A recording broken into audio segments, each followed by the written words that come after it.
Yo, what's up, everybody? It's your boy Dice, aka Dyson. Check it out. Welcome to a new vid. Kong, aka King Kong. He is Titanus Kong, the last member of his species known to be alive in the current day. There are, of course, rumors that in 2024's Godzilla x Kong, we will be seeing a badass version of Kong protecting his young, possibly a son, but the existence of a female Kong, let alone a son, has not yet been confirmed. In the film Kong Skull Island, Kong is in fact 104 feet tall as a teenage juvenile. But the thing is, as you can see here, he would go on to grow drastically, you mean? Now, when it comes to Kong, we know that he is a brutal titan, one with great intellect and a good battle intellect, one who is intelligent and can create weapons from his surroundings and use weapons from his surroundings. We know that Kong's species can in fact craft tools from the artifacts that have been found within the MonsterVerse films, such as Kong's axe. And we know that the Kongs and Godzillas have been at war for a long time, just like the Kongs and the Skullcrawlers have been at war. The Skullcrawlers, in fact, were the main contributor to the downfall of Kong's species. That's why Kong hates them so much, as he witnessed his parents brutally slaughtered by them when he was just a small child. The Alpha Skullcrawler was the largest we'd seen when Kong Skull Island came out, but we learn in Godzilla vs. Kong that they can grow even larger. They are subterranean creatures that live underground and often come up to the surface to feed, as they are hypervores that attack the Kongs. When Kong Skull Island came out, the Skullcrawlers and other creatures of Skull Island were not considered exactly titans, but instead megafauna. And if you're wondering, a hypervore is actually a creature, or in this case megafauna, that eats and eats and eats until it regurgitates and eats some more. It does not know when it is satisfied or when its hunger has been taken care of. It has a bottomless pit for a stomach. These creatures are hyper aggressive and not very willing to go down easily. And y'all already know I've been a Kong fan. I've been a Godzilla and Kong fan, where I can't even pick a favorite between the two. But I've been saying that Kong is slept on, and only now do I see him starting to get some of the recognition that he actually deserves. You mean, like, people are finally starting to come around to the fact that Kong's an absolute savage. Something y'all didn't want to accept when GVK was coming out.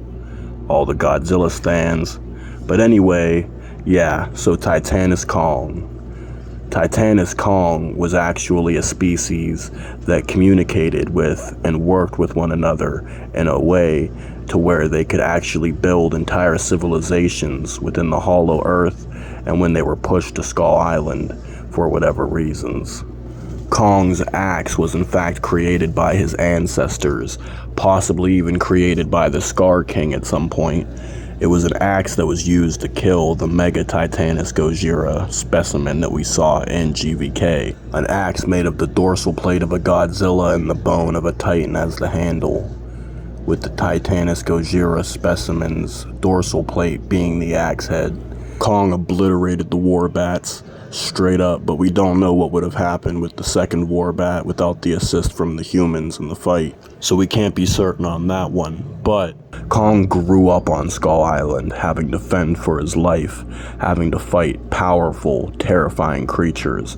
He's battle-hardened, and he has that battle experience and battle intellect. Why do y'all think he did so well against Godzilla? By the time Kong actually became an adult, he stood at exactly 335 feet tall. This was when a clash of the Titans happened, a true one, a real battle of kaiju that we haven't seen the likes of in a long time. Godzilla vs. Kong, the battle of the century. And the boy Kong was putting in that work on Godzilla, like, for real though. It's like it's hard to even feel who you're gonna root for. It's hard to even side with one or the other. And the thing about it is, Godzilla definitely caught those hands in this battle. He definitely got the beats. And he definitely went savage mode on Kong as well.